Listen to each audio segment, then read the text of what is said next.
Good morning, good afternoon, good evening from wherever you are watching me from. It's a pleasure to welcome you to your favorite sport podcast where a common voice makes global sport intelligent.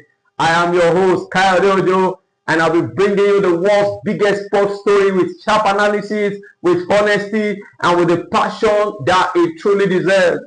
Are you an European football follower or you are a boxing lover?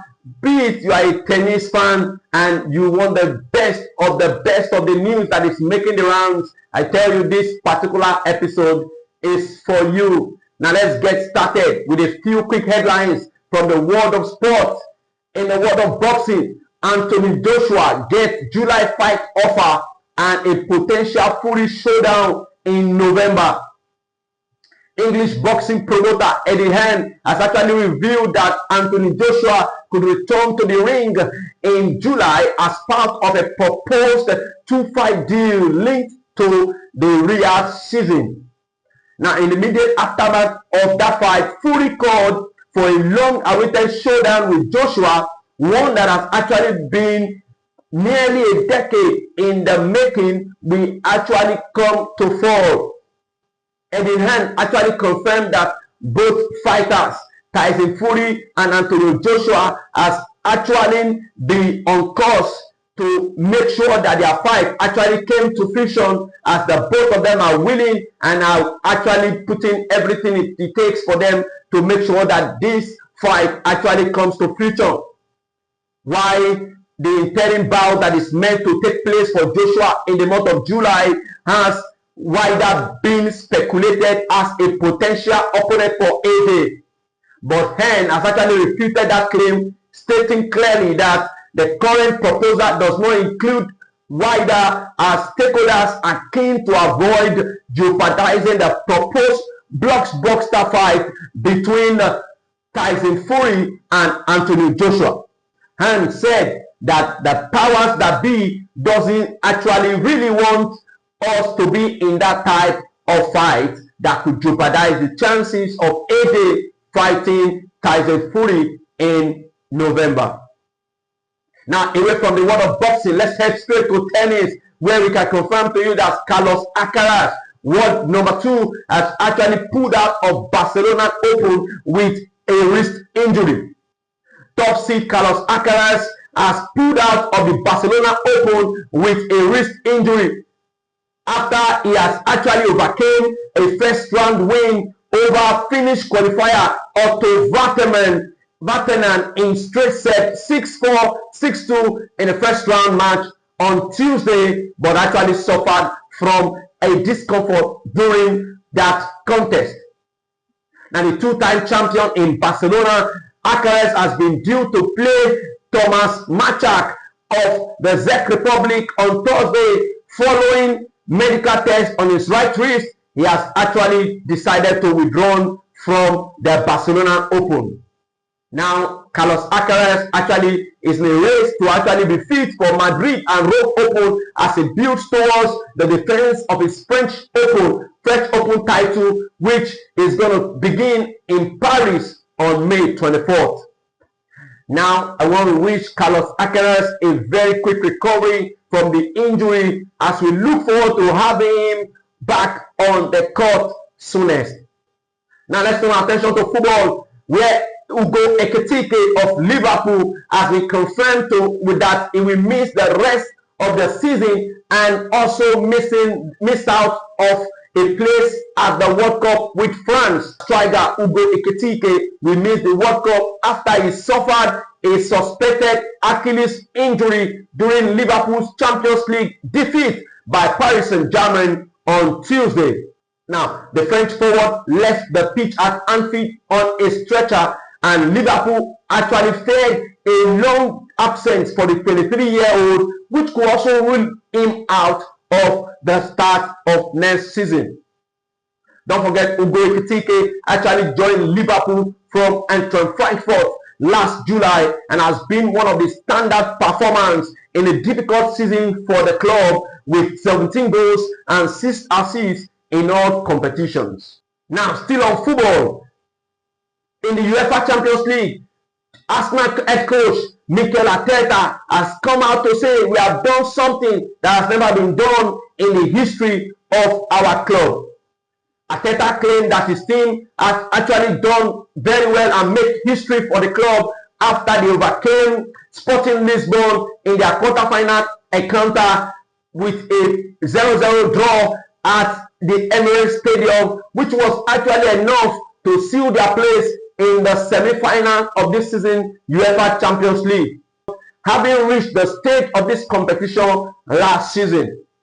And of course, that's a historic back-to-back appearance in the semi-final stage of the UEFA Champions League, as that's the first of its kind for the Gunners in their entire history. And now to the Champions League proper, as we review the two matches that were played on Wednesday.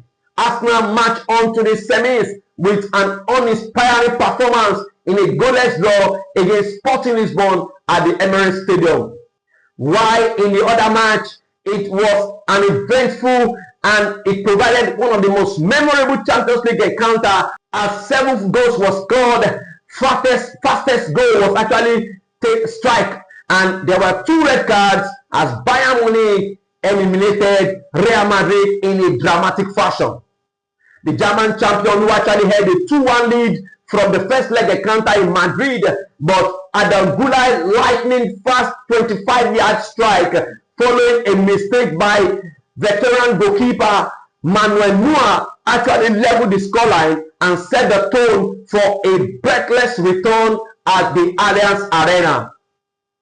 It was actually the fastest goal in this season's UEFA Champions League competition and was followed by 4 more goals from Pavlovic equalizing for Bayern to Adam Gula again setting Madrid ahead with a wonderful free kick, making the scoreline 2-1 in a tie before Harry Kane actually equalized for Bayern Munich still at the first half of the match, and Kylian Mbappe, the French captain, actually rounded up the scoring in a frantic, fabulous first half full of goals. And of course, a chaotic final actually settled the outcome in Bayern's favor as Eduardo Camavinga was sent off for Real Madrid with 4 minutes left, and Vincent Kompany's men actually scored twice late in that encounter, courtesy of very fantastic goal from Luis Diaz and a more spectacular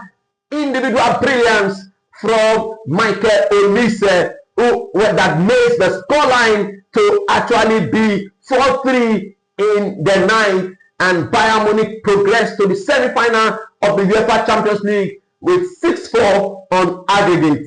Now, in the other news, French captain Kylian Mbappe etched his name into the history books of European football once again following a record-breaking night for Real Madrid. By scoring his 15th goal of the current European campaign, Mbappe has now equalized Karim Benzema as the second highest scoring Frenchman in a single Champions League season. While matching Benzema is a significant milestone for Kylian Mbappe, but Mbappe also managed to eclipse one of the most enduring records held by Lionel Messi. The former Barcelona icon had long been the youngest player to reach the 70 goal mark in Champions League history, but that record belongs to the Madrid number 9. Kylian Mbappe reached the 70 goal mark in the age of 27 years and 116 days, while Lionel Messi actually did that in 27 years and 134 days. I tell you, the record-breaking numbers of Kylian Mbappe did not end there, as he actually became the first player to score 10 away goals in a single European Cup or Champions League season. Now, despite all the record that was shattered by Kylian Mbappe in the night on Wednesday, his individual brilliance wasn't actually enough to carry Real Madrid into the semi-finals. Now, let's give you the semi-final fixtures that we have for you. Paris Saint-Germain will be hosting Bayern Munich in the first leg on the 28th of April, 8 p.m. Nigerian time, while Atletico Madrid will be hosting Arsenal at the Metropolitano Stadium on the 29th of April, 8 p.m. Nigerian time. while the second leg takes place on the 5th and 6th of May 2026 as we edge closer to the final in Hungary, right there in Budapest. Now, away from the Champions League, let's take a look at the second leg fixtures of the UEFA Europa League and the UEFA Conference League that will be taking place respectively tonight.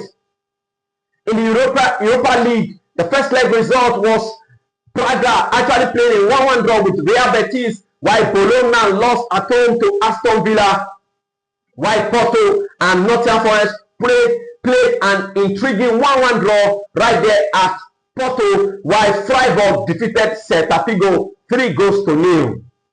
Now the second leg fixtures include Celta playing at home against Freiburg, while Aston Villa will be hosting Bologna at Villa Park with a 3-1 advantage, while Nottingham Forest will be playing at home to FC Porto with a tie still on 1-1. And finally, Real Betis will be playing a big Braga with the tie also 1-1 on aggregate. Now, the semi-finals of the Europa League will actually be taking place on the 30th of April and 7th of May for the first and second leg respectively.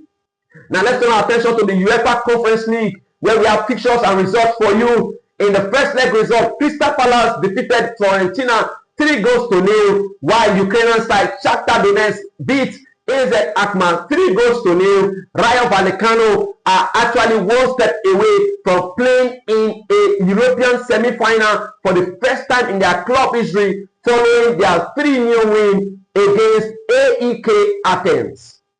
And finally, the German club Mainz actually beat French outfit Strasbourg 2-0 to maintain their unbeaten record at home this season in the competition with 6 wins out of 6. Now the second leg fixtures, AZ Alkmaar will be playing host to Shakhtar Donetsk, while Fiorentina will be hosting Crystal Palace. AEK Athens will be hosting Rayo Vallecano, while Strasbourg will be hosting Mainz 05. The first semi-final fixtures of the UEFA Conference League will take place on the 30th of April and the 7th of May for the first and second leg respectively. And that will be all for today's episode of your favorite sport podcast, where a common voice meets global sport intelligence. I will see you in the next one.